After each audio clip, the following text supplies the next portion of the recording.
Hello, and welcome to the History of True Crime. Today we will be exploring the case of the Hinterkaifeck murders. The Gruber family lived on a farm in Hinterkaifeck, located just a short way from Munich, Germany. A family of 5 and their maid were found dead. 4 bodies stacked in their own barn in the late afternoon of April 4, 1922. Months prior to this, the family had noticed strange things occurring around their farm.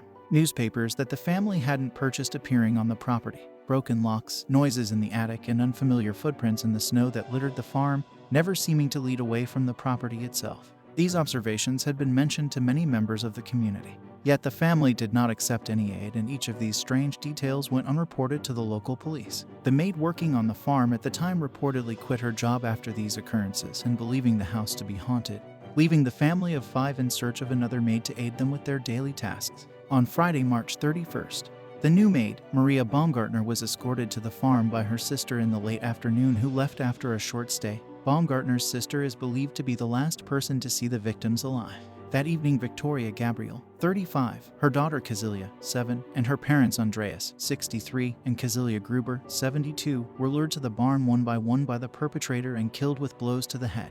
The perpetrator then moved into the family's living quarters, where Victoria's son, Joseph Gabriel, 2, was killed in his bassinet, and Baumgartner in her sleeping chambers, both again with blows to the head. The bodies were undiscovered for 4 days, even though members of the community had made attempts to visit and contact the family. 3 local men found the bodies after entering the barn in search of the family. When the bodies were eventually discovered, the investigation began. Inspector Jorg Gruber investigated the killings with his department. However, due to the number of people that had interacted with the crime scene, moved the victims' bodies, and even prepared and eaten meals in the family's kitchen, much of the evidence had been tampered with. After an autopsy was performed on the bodies in the barn, it was determined that the murder weapon was a mattock, a farming tool owned by the family themselves, though the weapon was not found at the scene. Evidence gained at the scene showed that Victoria's daughter Kazilia had likely been alive for several hours after the vicious assault and had laid in the straw, pulling out her hair in clumps before slowly passing due to the blunt force trauma and blood loss. Further investigation of the property showed that the perpetrator had likely stayed at the scene of the crime for several days after the assault, living amongst the corpses of the Grubers while feeding the cattle and helping themselves to the food available in the house. A large amount of money was found in the house during the initial investigation,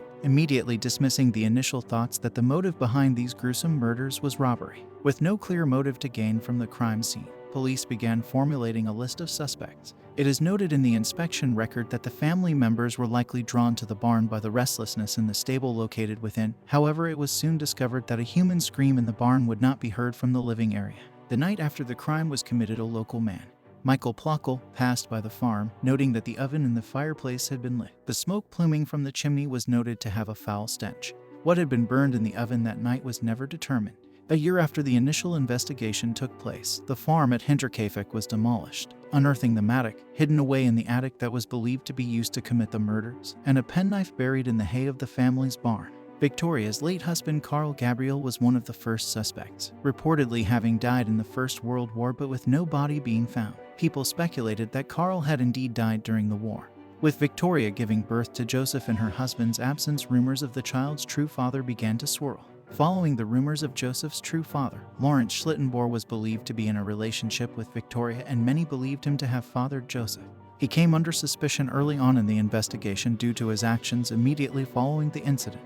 On arriving at the scene of the crime, Lawrence and those accompanying him had to break a lock to enter the barn, yet was able to unlock the front door to the house with a key, one that is said to have gone missing several days before the murders took place. Carl and Andreas S. became suspects after a woman called Therese wrote a letter recalling an interaction between the mother of the 2 men and her own mother from her youth, in which she claimed that her sons from Saddleburg were the murderers. Hinterkaifeck and Andreas regretted that he lost his penknife. When a knife was later found at the scene of the crime, this was investigated. However, the penknife could not be clearly assigned to any one person, and this course was later dismissed. Of the many people that were questioned, from those known to have a dark past, from robberies and murders, including the titular serial killer Paul Mueller, to those that gave admissions of their own guilt to members of the community, the evidence to tie anyone to the scene of the crime had long since perished. Of the 10 suspects that were questioned in relation to the murders, not a single person could be tied to the events at Hinterkaifeck Farm. The case was dismissed and closed in 1955.